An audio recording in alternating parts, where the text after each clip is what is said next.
Out of there. Sunday Night Live, It's on my first episode time. 3. We are back. Little bit of a delayed start tonight, but you know how it is here in Las Vegas after a busy weekend. There's always a bit of a delayed start. That's why we don't have an official start time for Sunday Night Live. We just kind of wing it, but we'll be getting there eventually. That's why it's important that you hit that subscribe button and hit that bell for notifications because that's how you're going to know when we're on. So what's going on, Trez? I'm Lex Las Vegas. You got Trez the Think Stopper Mala here with a Yeah, special guest. Who's your special guest tonight? I got the little Bambino behind me. I got my little my shit rat, Ig- Uh-oh. Ignatius. We have him on. Yeah. What's Iggy's up, over here. Iggy? Um, Iggy enjoys sitting back and watching the fights and stuff with me. But one of the things is the reason why we're having him on here real quick is because well, he in this last fight that last major fight he had picked Tyson Fury Yeah, to he did. win, and Gypsy King. the Gypsy King. And come over here real quick, Iggy. Yes. Right, I want you to talk towards the mic, but tell everybody why. He's off the screen. Jump in the screen there, Iggy. Try to come over here a little There bit you go. towards me. Yeah. So just What tell was us your what. analysis there, Iggy? Why did you take Fury? Yeah. It, Lex wants to know, why'd you take Fury? Why'd you pick Fury? Well, that's what I wanted to go for. That's all. That the last fight, it was a draw. So I had no idea if they were gonna do that this year. So now I picked Fury. All right. Nice, solid logic. Let's step back real quick. Come over here on this side. Let's have you talk normal Yeah. on this deal. So, Well, you were right. You took the right side, even if it was just a contrarian pick. I mean, Yeah. go with it. Lex said you took the right side over here. But this is one of the things that's funny is my son always, all right, every time, I'm going to say it. Every time when it comes to picking fights, or he ever sees me watch a fight, stuff like that, he always goes for the black fighters, always hands down. And it's funny is because one time we were watching a fight and one of the it was this black dude versus this redheaded guy, and he goes, Dad, he goes, and the dude was like Mexican, it's kind of like a Canelo. He goes, you're going for the white guy, huh? And I was like, well, he's Mexican, but I go, I don't care who wins. And I go, why? He goes, I'm going for the black guy. I go, why you always go for the black guy? He goes, I don't know. I go, you always go for the black guy. I go, you're part white, right? And he goes like this. he goes, no, I'm not. And he goes, maybe right here. And he points You thought you I always give him a hard time about that, but that shit was funny. But no, he picked Fury. It right. He picked Fury. You picked it right, buddy. He picked it right, buddy. Good job. Hell yeah. All right, Iggy, I'll let you go, big guy. So you want to say bye to everybody? Bye. Fantastic. All right, big guy. We'll talk. We'll bring you on. We'll get a little Ignatius segment here happening in the future. Nice. What we got going on here in the background? You want to throw up a little Mikey Garcia, little GarciaVargas, little image? You got one there for us? No, but I'll What a fight though last night. I was impressed from the gate. I thought that GarciaVargas came out strong. He seemed to have a solid game plan of sticking to the body early and trying to open up some shots to the head. But, the Garcias, they came with a solid strategy. And I think it was the sixth round that Mikey Garcia was able to find a home for that right hand and put Vargas on the canvas right onto his backside. So that was a big deal right there. Well, it was a big deal because Mikey Garcia, a lot of people were like, oh, he's not going to carry the weight and stuff like that. And one of the things that Robert Garcia said, and I thought it was fantastic and such, but he was like, hey, he goes, Mikey's had a year to get comfortable with the weight.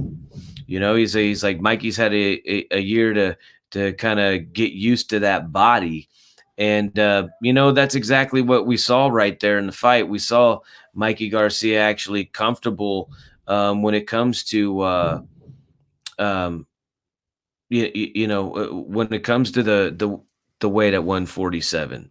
You know, I will say this though, man. It doesn't appear to be at his fastest when it comes to uh, his hand speed. And that's something a lot of people, a lot of critics were talking about Mikey Garcia not being competitive against his call out with Manny Pacquiao or his rematch with Earl Spence. Um, you know, He looked good Mikey. last night, but you know what? I agree with you. I think that Manny Pacquiao is definitely got a lot more in his arsenal. Jesse Vargas, I felt, was kind of sticking to a limited game plan. It seemed like he was doing a lot of going to the body, and later on in the fight, it wasn't working. He would go to the body. Garcia would see it coming. He would counter, and then it ended up being where Vargas had his head low and he was dipping it side to side in a position where he was unable to throw anything, and he was just in maximum danger, and he just kept putting himself in that position, and it was only a matter of time before he either got clipped or he just got points racked up against him from doing that kind of a strategy.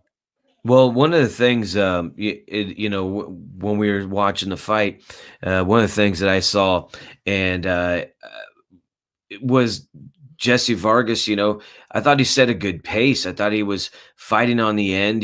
Garcia really wasn't doing much. He was watching, he was analyzing, he's figuring out. That's expected. That's the way if he's downloading the guy. And usually when the guy comes out and he's throwing those shots and he's kind of showing himself a little bit there. But what I saw that was a benefit to Vargas, and it was like his would have been like his better game plan was to stay on the end, to keep Garcia at the end of his punches. That I thought he did. I thought he did well. I thought he did good with that. I thought he kept good distance. I thought he set a good pace. Um, and the thing is that's when he was getting the better of Mikey Garcia. Now, one of the things that's how do I put it?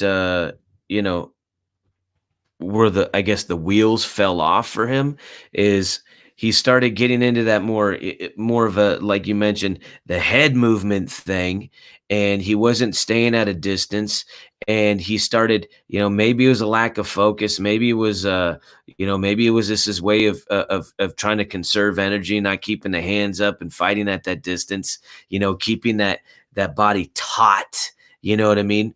But one of the things is I think what it did is he kind of got into this. I think I'm safe now. I'm gonna start. He changed his kind of whole game up, and like you said, we were talking about it as it happened. He's bobbing and weaving. He's putting his head right down in the power alley, like with such an accurate puncher as Mikey Garcia. I mean, you're kind of either you didn't study, and I have a hard time believing that he didn't study Mikey Garcia, especially being working in TV and stuff. But or you're just not. I don't know why. I don't know. He served it up on a tee for him when he didn't have to, and he paid. He paid, man. I mean, he got dropped by the smaller guy, and he was hurt. He wasn't the same after that hit. Vargas definitely wasn't the same after he No, he got wasn't. dropped. He wasn't. He didn't have his legs for the rest of that round. I'm surprised he was able to get through it. He did show a Couple lot of heart, rounds. though. He did Couple show a lot of rounds. heart. Yeah, you're right. A couple of rounds, but especially, obviously, that round. He regained a little bit, little by little, but his strategy was the same. He kept trying to go to the body, dipping the head down with that movement. It was putting him in danger, and it wasn't causing anything positive for anything that he did land. Whatever damage he took back was worse. So I didn't think that worked for him. I thought that, Robert Garcia had a good plan for Mikey Garcia, and Mikey Garcia definitely wore that weight well last night. Yeah, and another thing is they're both highly skilled. Jesse Vargas is definitely, no walk in the park. Actually, I do want to give a shout out to a guy who fucking immediately hit me up on direct message. And I don't even know this dude from jack shit. All right, other than talking boxing, and this is one of the things that he put up. He put up his name's Cesar Sierra, and he wrote in the zone. He wrote easy work for Mikey when this fight was announced, and I was like, "You're trip." I responded, I go, "You're tripping. Vargas ain't no joke. Actually, ain't no chump. I mean, he certainly ain't gonna let Garcia come and take his lunch." Well, dude screenshotted that shit and sent it to me. There you Right? go. Yeah. Right? So, hey, here I am, guys. Well, I wouldn't say that he let him come take his lunch. I wouldn't go that far. No, no, no, no, no, no, no, Garcia was definitely. definitely behind the first 5 rounds. I remember at one point I was looking at my scorecard and I had 4-1 Vargas. So No, it that's what I'm wasn't talking about. yeah, it wasn't until that 6th round where things changed real quick. No, but So, okay, but but that's a this is what fight. That's how it goes. One shot changes everything, you know, well, this and is that's what I what want to happened. get at though. This is what I'm not done here, dude. This is what's fucking funny. Is I go, he just sends me that. He just sends me that. And here I am. I own up to my shit, dude. You know what I mean? I'm not no fucking prima donna or anything like that. I own up if I fucking get a call. I'm not a sore winner or anything like that. So I said, that's what I said. I said, hey man, good call. I go, I wouldn't say it was easy work, but he sure showed his pedigree was a cut above Vargas's. I go, he carried the weight good. And I says this, I go screenshot it, put it up in the post, and I go hashtag or tag fight conversations when you do, please. And I said, peace. And old boy goes, oh man, I won't be doing that stuff. He goes, I won't be, he goes, I respect you, dude, And so he's like, it's all good. I said, fantastic, man. Hopefully we get Caesar joining us on the old fight family over here. People Oh, joining us. definitely a member of the fight family. Everybody that is part of fight conversations, we're all the fight family. So we all love fights. If you love fights and you're part of fight conversations with us, you're a member of the fight family. That's how it goes. Now, possible, future for both fighters, real quick, like where does Vargas go? Like, what does Vargas got to do? I think Vargas, he's got to regroup and, get him. So he's got to, he kind of goes down the ladder a little bit. He's going to have to take himself to get up up the hill a little bit, get back in the player's spot again. I don't know because to me it seems like you're more of the boxing expert than me, but it seems like in boxing, in a situation like this, the little that I know about it, it seems like I would agree with what Tyson Fury did last, and I would maybe switch up the trainer, maybe come with some different type of a style because the style that he was employing, trying to go heavy to the body, trying to keep that head movement that he had even when he was obviously in danger when doing it and not unable to make adjustments. That those trainers aren't helping him. That corner is not telling him the right thing. So if I was maybe Jesse Vargas, it's time to maybe change it up and see what else is out there in terms of a new strategy and a new way to approach your fights. Yeah, true. I mean, I agree with you on that. I could see that. Because that wasn't working and no adjustments were made. So No adjustments. your corner's not doing the right thing there. I guarantee you this: if you switched it up and you put Robert Garcia in Jesse Vargas's corner, he would have something for him to switch it up and to do besides what he was doing last night because it was ineffective. It was getting him in trouble. And what's the answer? Continue doing it? That doesn't make any sense. Yeah, no, it was definitely it was definitely almost a predictable cycle in a lot of stuff that he was doing. Yeah, You and know, once the pattern was figured out by the Garcias, it was knuckle sandwich and you're asleep.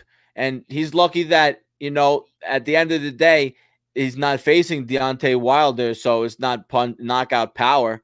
But it was enough power in Mikey Garcia's punch. Let me tell you, to rattle him enough that he wasn't the same for the rest of the fight. He went from winning the fight real quick to behind. Yeah, well, and I'm sure there was Shout out to also Mannix and his scorecard. I'm sure there was also a little concern. I'm sure there's also a little concern over there in the back of Vargas's head of getting dropped again, or maybe him putting together a piece and getting buzzed up, putting together a combination. Because I mean, Garcia showed that he was dry. He had some pop on that, he was dropping that pop. Now Vargas being addressed, maybe regroup and stuff like that, see what he's got going on. It's still in the mix, still physical, physically capable, mentally there. He's been on the big stage and stuff. But the other one is Garcia. I wouldn't mind seeing Garcia Pacquiao. Set it up, make it happen. Yeah, I mean, not? Right. Pacquiao wants another belt, right? Come get the one that's being held by Mikey. Well, here's the thing is, a lot of people just, it's a walk away fight for Pacquiao, this, that, and the other thing. I think it is I think it is a different Vargas, but there is such a huge gap. When it comes Pacquiao's not going to just be going to the body, leaving his head open with no answers. I mean, he's definitely going to bring punches and bunches in all different ways, and he definitely has different speed. And Pacquiao's headhunting. He's not just going to the body like that. Yeah, well, he's also closing the distance. He's trying to, he's really trying to get in there with that, throwing javelin missiles just straight on in. It's so they have that potential matchup. I do think Pacquiao. I do think Pacquiao wins. Pacquiao outpoints him. I think I think Mikey, honestly, just power wise, would be best served to go to 147. Now he's obviously shown right now in this fight, and also he can take the power. I mean, he didn't get stopped, dropped, or really hurt or concern. Too much concern as far as like, well, this is a mauling, this is a drubbing by Errol Spence, but he is fighting dudes that are just dropping down, that are just gonna be. They're naturally bigger. I think at 140. Especially with this weight. I know 7 pounds though, man. No one likes dropping that shit, dude. But I think at that weight, at 140, dude, I think he can crack. I honestly believe Mikey Garcia can just really do some banging down there. But it's what he's comfortable at and where his mindset's at, though. Welcome to Fight Conversations. If you just jumped in the room, we're talking boxing from last night. We're going to be jumping into UFC here in a little bit. We didn't watch much UFC last night, but we had some funny comments. We watched what was the main event? We called them bacon and eggs head. No, yeah, we had the omelet. We had the omelet with the ketchup. It's Davidson Figueiredo. And you know what? Unfortunately, I heard this guy, he didn't make his weight. So he didn't win a belt last night. There was a belt up for grabs, and even though he had a terrific showing last night, he walked away with no belt. What do you think about that? Well, that happens, man, and that usually costs some of your purse too. I mean, ultimately, that was all bad right there. The only thing he could do was get the win to just make up for some of it, So I don't know what this is my thing. This is my thing, man. If you don't fucking properly handle making weight, you come in very unprofessional. It plagues your career. It's something that's always used against you on either side. And then the other thing about it is it's dangerous. It's dangerous for your body, and it's important for fighters to like do it right. Now, one of the things though, I'm going to say when it comes to these guys, you know, sometimes your body, you just can't make it. You're physically, it goes with the age, it goes, there's this things that happen as you get old, you just can't make it and you just got to go up. Some guys will kill themselves, they'll put themselves at such a detriment when it used to be an advantage. It's a fast track to shortening your career, being those guys that drop that weight. So I think it's important for guys to fight in and near their walking around weight instead of fighting at that dropping down that kind of shit. It's really dangerous. This dude, he didn't look like he had much to give. You know, look at Interesting his. you say that because that's becoming a common theme among some of the top athletes in combat sports. Once you get to the top, you can call a little bit more of your shots. And let's look at the guys at the top and what they're doing. You got a guy like Conor McGregor. He's making a fight at 170 his last fight because he didn't want to cut that weight. He wanted to fight at his walking around weight. I was just watching something with Tyson Fury. Same type of deal. He doesn't want to have to cut weight to fight. He likes to fight around his walking around weight. So there's You something to take be shots said. better. The guys, you take shots better. Something You to know what be I said mean? about fighting at your walk around weight or Look at closer look than at Ber- these big weight cuts. look at Bernard Hopkins. Look at Joe Calzaghe. Okay, these guys walked around and fought at their respected weight classes. Right there, like making weight was just putting on a sweat. You know what I mean? And getting, I mean, it was and they did this when they were getting older. I mean, they had long careers. You know, and they took great shots. Those guys had chins. You know what I mean? Like, you don't have, I mean, not too many people have as great a chins as either one of those dudes. And that's because they walked around. John Pascal, the guy's got a great beard. He's been knocked around silly. He gets up and answers it because he's kind of one of those guys. He's not ballooning up. And I'm not saying he's not gaining weight. They're not gaining weight, but they're not. It's different when you're like sucking down to a weight class. If you're dropping over, I think if you're dropping over 15 pounds, then you're actually trying to make weight. But like if it's like 10 pounds to get to the weight, that's your walking around weight. You know what I mean? Some guys, dude, that's just like water retention and a good shit. Yeah, that's pretty hilarious right there. But I don't know. I mean, I would definitely say the heavier the guys go, the more they fucking lose weight on the crapper. I mean, but Look at Ricky Hatton, at dude. the end of the day, Look at I Ricky don't Hatton. don't think that a guy the size of Figueiredo is gonna have had that much success in the bathroom. No, man, it's funny, dude. It's No, like he's a small guy. I mean, you got to take an Benavidez enema, is get a small. high colonic, get it out of you. You Yeah, know but what I mean? the question is what do you do in a situation like that when you're Benavidez? So we You're got to boned. look into this more because Oh, no, you want it. Well, you got to get paid. You got to get paid. So you're like, fuck that dude. He owes me money. He pays a fine. Fucking dude gets extra purse. does Belt's the not on. extra weight help him to get the knockout though? That's Oh, the question.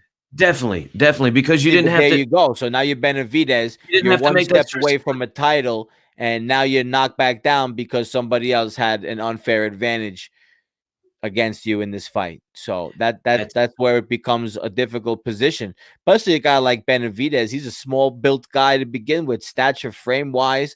So a little bit of extra weight on his opponent, that's going to show. Oh, 100%, man. 100%. That's. I mean, He was in a bad situation there. What's he supposed to do? Not take the fight? He's screwed then anyway. No, you need to make the money. You need to make money. It's unfortunate for Benavidez. Seriously, it is. Hopefully that's factored in. How much did he miss weight by too? How much did That's Federico a or good what? question. We have to figure that out. I mean, let's be honest. We were all about this boxing title fight, Yeah, That true. was what it was. I mean, here at Fight Conversations, we know there's so many fights going on. We rely a lot on the fight family to fill us in and what's going on and other things because we can only focus on so many things. And the featured event last night was Jesse Vargas and Mikey Garcia with the WBC welterweight strap on the line. That's what it was. And it ended up going home with the Garcias. So now we're talking about UFC. I'm definitely gonna go back and rewatch UFC on ESPN plus 27. I watched a couple of matches. I have not rewatched the main event. He was 2.5 pounds overweight, dude. So, So yeah, that's not gonna make a huge difference. no, that does make a huge difference, dude. It wouldn't make a huge difference between you and I, but it makes a huge difference between those guys, dude, because the other guy had to go through the stress to put his body into making weight, where this dude misses weight, and it's not the same amount of stress put on the body. I mean, that's the idea. That's the rule of thumb. No one knows how hard it I mean, was. at 2.5 pounds, I would say he probably stressed his body a lot and just couldn't get there.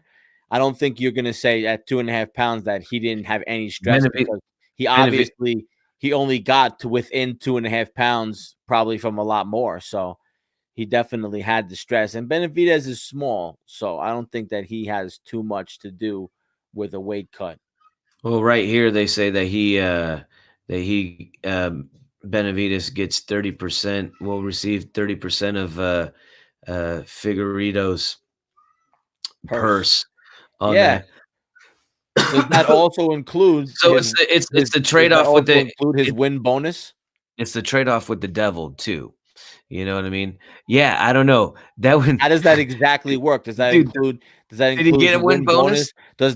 Does that also get factored in his next fight? Is he automatically going to be going for a title fight again? I mean, how does that work? Is the belt is still up for grabs? So how does that work? Does Figueiredo have the next shot at the belt? Does Benavidez have the next shot at the belt? Do they fight each other again? How does it make? How does it work with this belt now? That's the You know, question. I think what you said right there at the Run end it is back. run it back, baby. Run it back. You got to do it again. You know, make fucking weight and do it again, dude. I You don't do know it if again. UFC even wants to risk that. If you're a promoter and you're a matchmaker and you got a situation where a guy doesn't make weight, you got to run it back again. You want to have that as your main event. I mean, I don't even think you can be a main event again at that stage. How do you how do you how do you make it fair to Benavides other than just the financial? I mean, but do you mean you get screwed? He's get screwed The over. only You way get to like make it fair to Benavidez, I think, would be to run it back. yeah, that's what I'm saying. That's what I'm saying. You won the fight. That's great. It didn't count. Run it back. And unfortunately now you're like squeezed in. Both you guys are squeezed in on like a on a main card, but not the main event. One of Yeah, those man. ones where you have one of those you have 3 title fights, you squeeze one in the main event in there in between somewhere. You know, Um, maybe at at Khabib's pay-per-view, you throw them on an undercard because then if they don't show up, if it doesn't work out, who cares? You still got Khabib as the main event, but you need somebody else as a main event. You can't depend on those guys again after that. And that's a big mistake for Figueiredo to do that. I mean, we're probably butchering his name. But that was a big mistake. If you just jumped in the page here at Fight Conversations, who do you think won that fight? What's that? yeah, dude. He's all the way in there. I want to bring up a little controversy over here in just a second. That wasn't supposed to pop up right Was yet, that but was that Fury supposedly? yeah, Yeah, I saw some of that's that the internet. going around, and those gloves were definitely the ones that were going around. People were talking about those. Definitely weren't the recent fight. He didn't have that No, red no, no, tape no. on those gloves. That's not the recent fight. No, That but was the first fight. they were saying that they're saying that the second fight, technically shouldn't have happened. People are saying there's some chicanery in that, but I saw the video on these. But are we done with the other? I don't want to. I don't want to. That What, wasn't supposed to pop UFC? up. Yeah, are we done? I mean, I didn't really watch enough of it to have any talking points on it at this point. We can always go over that again in the future. I mean, I didn't really see anything pop up. I know that Jeremy SEG also posted up that I think it was Jordan Griffin got a big win. That was good. That was notable. Shout out to Jordan Griffin. Shout out to Jordan. Shout out to SEG. Minnesota family out there, baby. Yeah, that's how we do it. Fights all over the world. I wanted to bring up this Tyson Fury thing though, with these gloves, because I will say there is and this is just for talking, but I will say these gloves look a little weird. This little situation looks a little strange over here when it comes to these gloves in his hands. Now, the gloves I saw in the video, they looked ridiculous. They looked like he had, like. Well, that's this glove. That's this glove right here, and this is the first fight. This is the first fight, and this is one of Tyson Fury's gloves, and this is him like throwing a hook. Got a shout out here. Yo, what up, big? What up, Robert? How you doing, dog? Appreciate it, dude. We're over here talking fights. Yeah, we're talking boxing. I hope you end up. I hope you got to see these fights. They're good action over here, but and I hope you're doing well. Well, I was gonna say over here real quick. We got these gloves. And what they're saying is in the area where you see the skin, the open one, they're saying the laces are very loose. All right. You see a lot of other gloves, those laces are tied up all the way. That's all tight. And the other thing they're saying is we're in that open space in the glove. That's the fist. You see, that's the fist. Okay. That there's no thumb. Then there's some kind of an object in there, some kind of a hard object. And well, where the bump is before the tape, right? Before the red tape on the glove, where that bump is, they're saying that's where his fist actually is. Yeah. Right. That's where his thumb from his fist. And what we're seeing here, that little bit of skin. Now, people are arguing the other way, but what we're actually seeing is on the big picture, what appears to be in this photo, a knuckle. Okay. That looks like a knuckle. The fingers from a fist, and you're seeing the tape over the knuckles. That's what I'm seeing in there, that he's got his bald fist. So what I'm saying is, in this photo, it looks like Tyson Fury's fist is down in this laces area, and instead of having his hands and his fingers in the green part and the padded part, and having everything up in position. Is that a legit picture though? Well, you know what? Is that a legit picture? Because I saw some photos like that, and then I saw the footage run, and what he did was, it looked like that, and then there was some kind of an object in the end, and then he did kind of like a whipping motion where the end kind of had like some snap to it, and he was able to like use it to like kind of as almost like a blackjack to hit on the side of the head with. No, what was going on there? Hold on, I'm gonna pull this down. Now, what's going on here is you have the fist inside. So where you see the whipping action, where you're thinking like, oh, he's hitting him with a jack. That's just that's just the glove. That's just the padding flapping.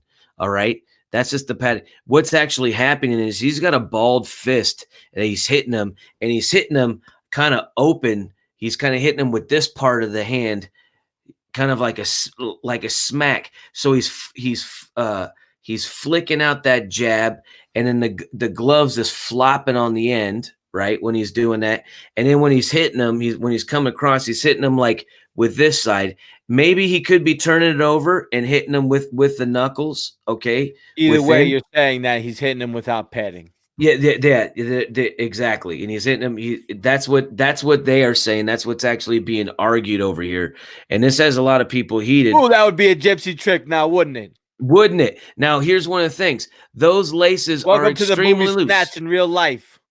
Those laces are very loose in that picture. Okay.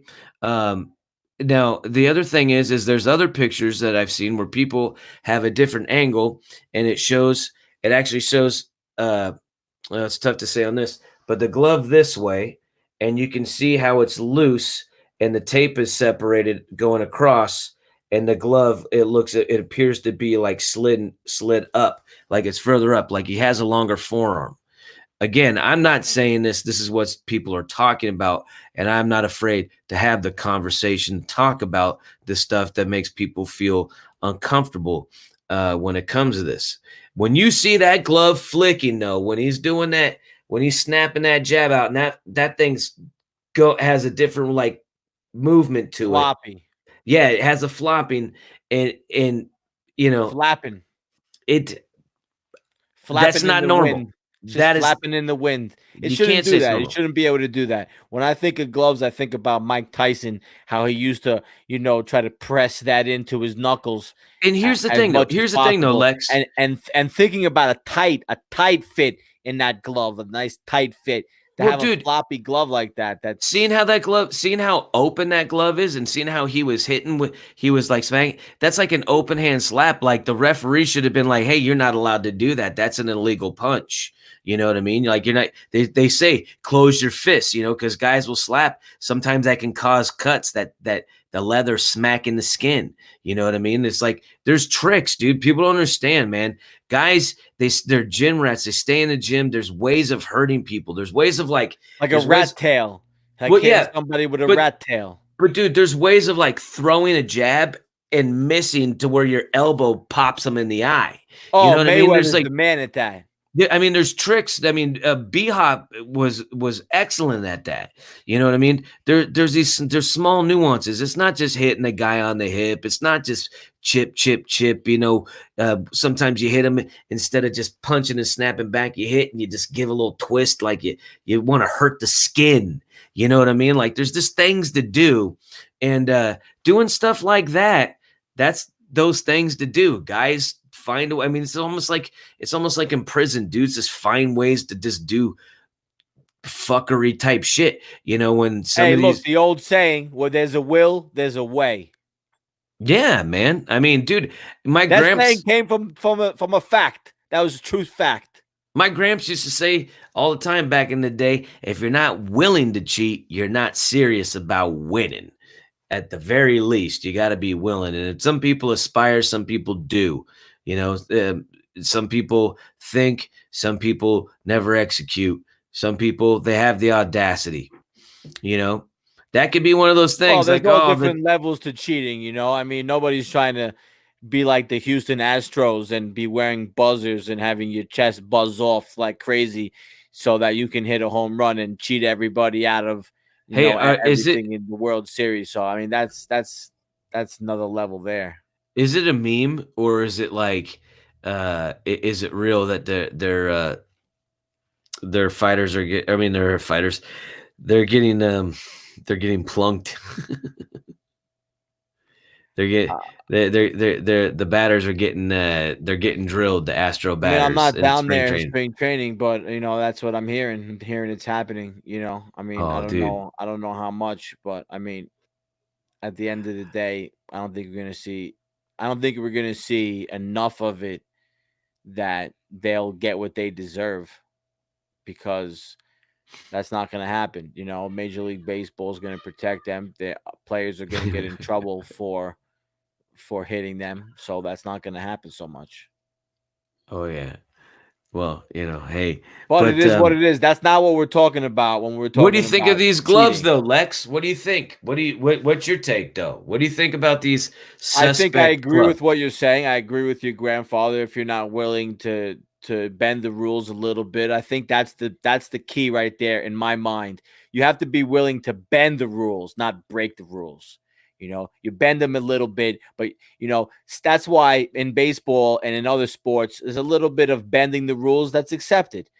Stealing signs is accepted as long as you steal it with your own eyes and you're not using technology to relay the information that's written into the game, that's baked in, that's acceptable. All right. You're going above the line here. You're buzzing it into your chest so that that's too much. It's too much, right? You're coming Well, around, this is you're like holding your don't rip my jersey off. Come on. what would you be? This like a new level of Margarito, and instead of plaster of Paris, you just have your hand slide down a position in the glove, so you're just hitting with knuckle. You're hitting Hey, with I think if you wrapped were hand. hitting with knuckle because your hand slid down in the glove versus having plaster of Paris in there, I would have to say that that's more acceptable, right? You're not having a foreign object in there. You're just kind of manipulating the situation. You're bending the rules a little bit. Now, if there's an object in there, I think that's more egregious, in my opinion. Well, yeah, but I don't think, and I'm not saying Tyson Fury's cheating or he's trying to cheat or do anything like that. What I am saying though is that glove looks funky. I mean, I I seen don't it. know from the video I saw if I can believe that video wasn't doctored. I'd have to have seen that live in the fight or from a more reliable Well, source than a clip on the internet to believe that. Well, you want to know what's funny is I remember watching it live. I was like, the first time I saw the fight, I didn't get to see it live. I saw the knockout, and then I had to watch the fight over. I caught it like right in the 12th round first, and then I saw the rest of the fight. But I remember when he was throwing that out there, I was like, dude, he's really flicking that thing out. I thought he had his hand open. You know what I mean? Like I just remember that. Just seeing that because I look at like little things, man. You See, know to me, me. that's more of a referee thing, right? If you don't have an illegal anything in there, your hands are all checked, your gloves are all checked, everything's done the legal way. It's all examined to make sure everything's legit like it's supposed to be. And then you move your hand in the glove in a way to give yourself an advantage. That the referee got to catch that. No, Right? well, that's what I was saying. Like, why didn't? Because it looks like when you see the pictures, when you see him, I mean, dude, it looks like right. He's it's an open hand shot, and that's an illegal shot. And you would think that the referee would say something about that. You think the referee would actually Referee see got to that? be on that because I'm sure it's not the first time that a fighter's glove has moved during a fight. So that's got to be a point of emphasis for referees to check that out. But that But could be a gypsy trick. Don't forget, he comes from a long line of bare knuckle fighters. I have a lot of respect for Tyson Fury, and I watched a bunch of John Fury interviews since yeah, the last fight. And I think that, from what I learned from watching that, I mean, he was basically raised in a pseudo virtual perfect environment to learn different styles. His father was saying how one of his uncles taught him how to do this. One of his uncles taught him how to do that, how to be slippery and get hit, how to also make it count when you do take shots, how to do this, how to do that. They taught him all different tricks of the trade. Imagine a bunch of different, experts all converging and feeding all that knowledge into one person. And that's what happened with Tyson Fury. He's no, got a ton of knowledge. No, he comes from a great lineage, a great boxing pedigree, as far as fighting pedigree, and also ring IQ, and not only that, but outside of the ring, like you get into some of the stuff that he's done. He hasn't made the best decisions, but then look at the fortitude he's made on this comeback. I mean, he's really come back like a tsunami. I mean, holy cow. But that's one of the things, though. That's one of the things that is definitely a big thing when it comes to Deontay Wilder is everybody that he fights is a better boxer. They're better. They have more, experience, but he has been able to go in there and blast them all, you know. Tyson Fury, I think, in the rematch, because here we go. They've enacted the trilogy, and it's looking like it's going to happen July or maybe even before July. Deontay Wilder. What'd you think about Deontay Wilder's response that he put out? Excuse book?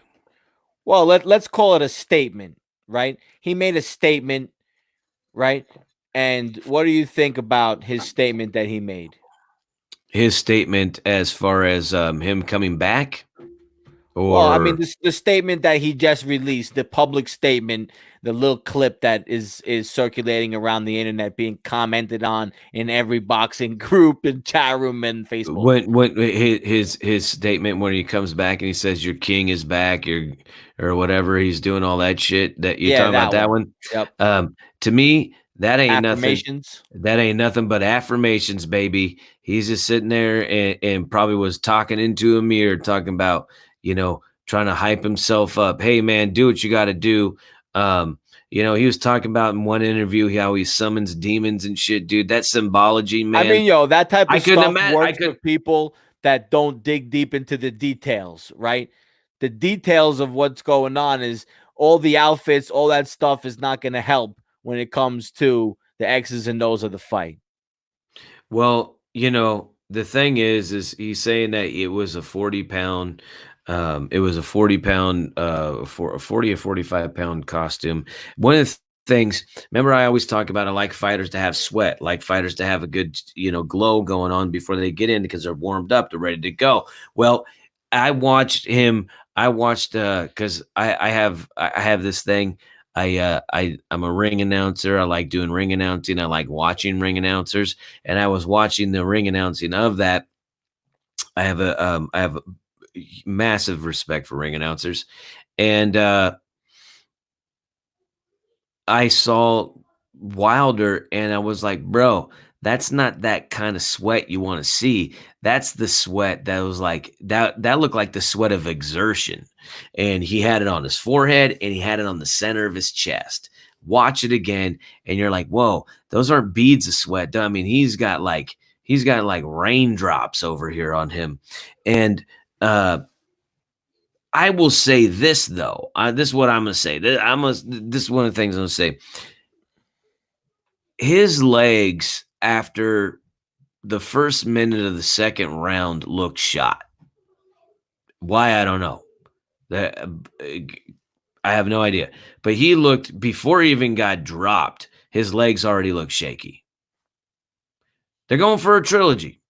Hopefully he works on that. Hey, nobody knows if there's any truth to the outfit and the leg exhaustion more than Wilder. If that's really what it is, well, nobody knows that here's more the than thing. him. Here's the thing is he talks about how he walks around with like a 45-pound weighted vest for his training and does all sorts of shit like that. Now, maybe he does train like that. Maybe he does go like that. Maybe he does. He probably does that, but then after he's done with it, he relaxes. He doesn't have a fight. Exactly, right? And he's not doing that before a fight. He's putting that on as he's walking in. I can get that. I understand. There's nuances. I mean, people don't understand. Just like when it comes to like life and death, man, the human body is so amazingly durable, but there's just this small margin, just the tiniest. We're so fragile. The smallest thing can really snowball, fire, just go right out of fucking your control, man. It's just like an alcoholic. They're 2 years sober, and they're like, you know what? Yeah, I'll have one beer with pizza. It won't do anything. Next thing you know, they're running butt naked through the panhandle The of old Texas. one beer with pizza, huh? We've all heard that bullshit before. Well, let's jump into this question here that I'm putting forward.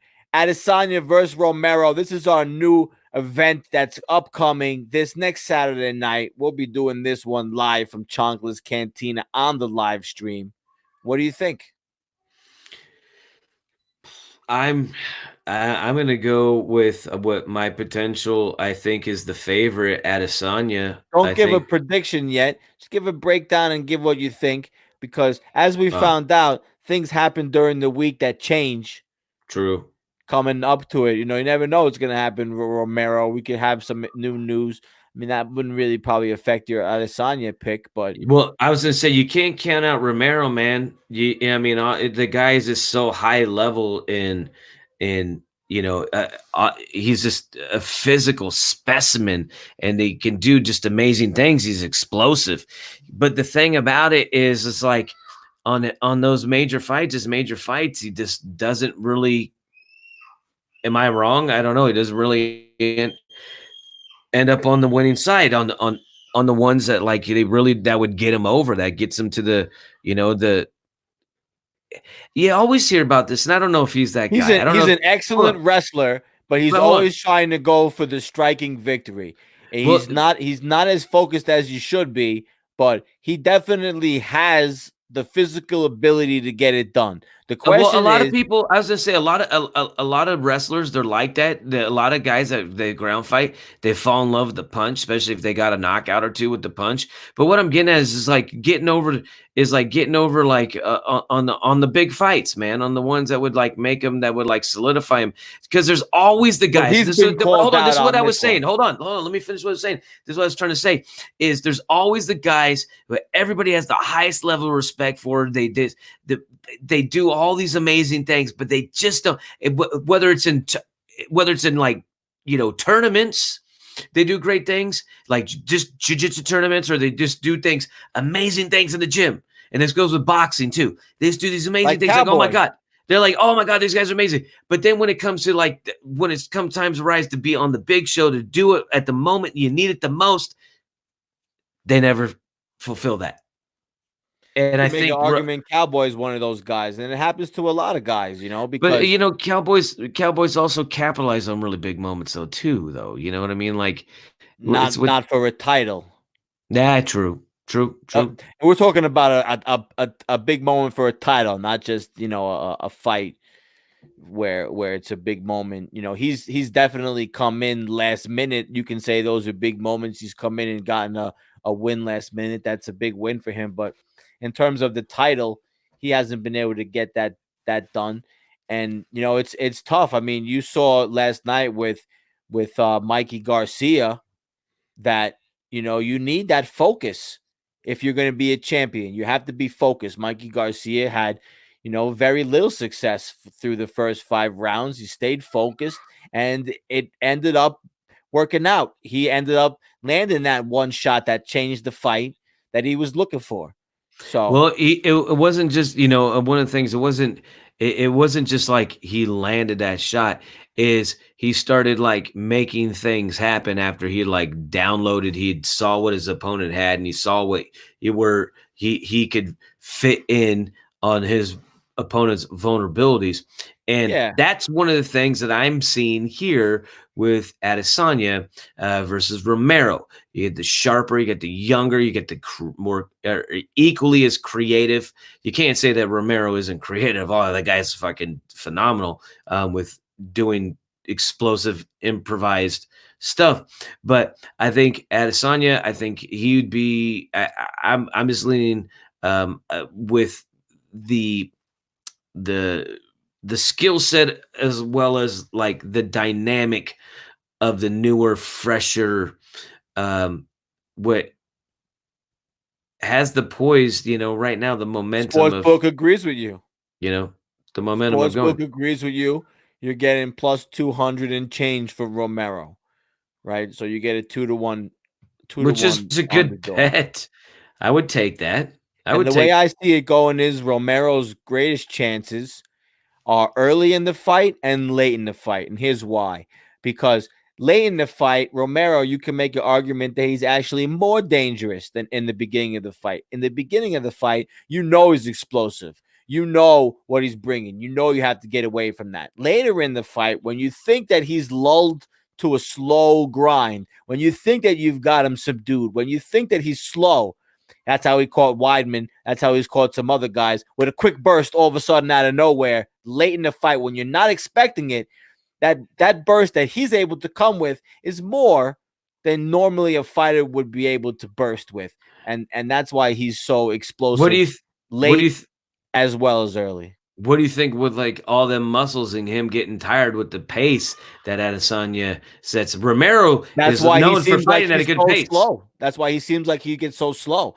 But then really he's conserving his energy, trying to be like, like a in a situation where he's conserving it for that one strike. Dude, he's a juggernaut. I mean, he's just the shoulders, the traps, the whole mass of him. It's as tight as hell. The guy would. I mean, and in that forehead, dude. I mean, that forehead is just solid. I mean, that head is just with no neck.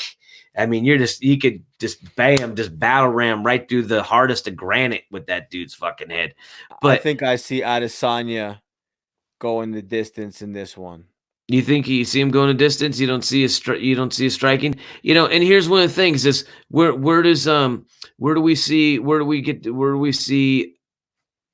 um Romero excel? Is it on the ground? Is it on the feet? Is it wrestling? Is it I think that jujitsu? he would excel in wrestling if he was to So take Adesanya down. That's a just ground not the and way he pound? fights. If he A could gra- ground and pound Adesanya, I think that he would really have a great opportunity to win that fight. He's a monster when it comes to his wrestling. And Mhm. I gotta say, everybody has been showing a lot of respect for Jorge Masvidal. And the number one guy that I have seen Jorge Masvidal show respect for has been Yoel Romero. So he knows But something. He knows that Romero's a beast. but again, he is a beast. He is a beast. But is he one of those guys like? There's so many guys throughout boxing history where And he there's given so maintained that much praise. focus. But when they have that high acclaim, but then it inside the ring and the big fights, it's not there. I don't know. I just can't say. I just see the momentum with Adesanya really carrying him, and you know, I I do believe that would you say plus 225? 200 and change. I don't know what it is Yeah, and what it'll end at. I'm sure it'll end at more than 225 because it looks like everybody that's a good is dog. it looks That's a like good dog. everybody's jumping on Adesanya. It looks like Adesanya, and he's speaking a good game. I mean, everybody loves when somebody says, it's almost like WWE-esque, the old John Cena, where it's like you're the champion and you're a fighting champion, where you're gonna fucking accept all challenges. You're gonna fucking let anybody have a shot. You're gonna take the biggest fucking baddest No that's open out there. challenge though. I'd love to see an open challenge. Wouldn't you love to see that where the champ goes in during an event? Could you imagine the day the UFC had a guy where like a McGregor type just walked right on out with his belt in the middle of it in between fights and was like, you know what? I'm issuing a challenge right now. Who out there in the back room? Who out there in the locker room? Bam, baby. That would be the dopest shit, dude. For a fucking title. That would be epic, dude. No one's doing that. That would be It's cutting just so edge. different because you have a situation with that where you don't have weight classes with that. So it's like that That's the BMF title, nobody dude. has to make weight. You just run on out and make it happen. But that would be some shit. And That would be I a would, real I would, fucking fight. That would be epic, dude. what if they did it in advance where they were like, yo, we're having a fucking open challenge fucking fight, on this match. This guy's coming out open fight, like random. I think that you have a good idea there. There should be some randomness to this shit at some point, like old gladiator days. Let a couple of guys run out, dude. right? How about fighting multiple guys? Oh yeah, that's such a gimmick. That's such a gimmicky thing, dude. Yeah, You know what I mean? Like, but it would be badass if it was real. I mean, nobody wants to see it like fucking WWE style. But if it was real, well, dude, I mean, if it was real, where you actually fuck these guys up. Could you imagine like the Diaz brothers and their crew just bum rushing people? Oh wait, no, they already did that. They did that at Strike Force against Mayhem Miller, right? They fucking pummeled that dude because he came into the ring wanting to fucking go old school boxing and call out people, be like, "Yo, I'm here. Can I get it?" Fucking started just a straight open challenge match Wow, that would be exciting. I like some of the other ideas we got for other UFC matches. Yeah, I was No, just say, a no time limit match. well, oh, A just straight damage. no, oh well, you know what? You know what I really love? How about that's cool. Into a sense, I can see. Well, there have to be an end. There have to be some kind of end. These guys, But one of the things is, let's do back. I want two things I want to see come back from Pride. Those days, that first 10-minute round. I think a 10-minute first round. I love that. I love the 10-minute first round. I'm a big fan of the 10-minute first round. And then the other one is the card system. Dude, you Okay, I think I got it. I think I referee pulls out a card. Confused that idea, that last one, a little bit. It wasn't a no time limit. It was a straight through time limit with no rounds. So either 15 straight or 25 minutes straight. Or how about you go back to old school days? You call around when someone gets dropped. Fucking dude gets dropped, and then instead of a 10-second count, that's the round. They get a minute. Oh, that's how you end up with 70 fucking rounds. What about if they did some kind of a tournament? Oh, dude, yeah, you put together a tournament, some kind of a big prize, maybe a contract at the top. No one's doing those. Have to run like a gauntlet. No one's doing a Grand Prix anymore. They're not doing those. No one's doing those Grand Prix where that's a guy's going to fight. Grand Prix. Yeah, the guys were fighting multiple fights in the night, and you go up the tier system, Pride, and all those pancrase and shit like that. They used to do those. I like that. Oh yeah, no, that's tough as fuck, bro. That's how the UFC was back in the day. Oh yeah, it's tough as fuck. That's why it's great fucking entertainment. You respect that. Oh, definitely, definitely.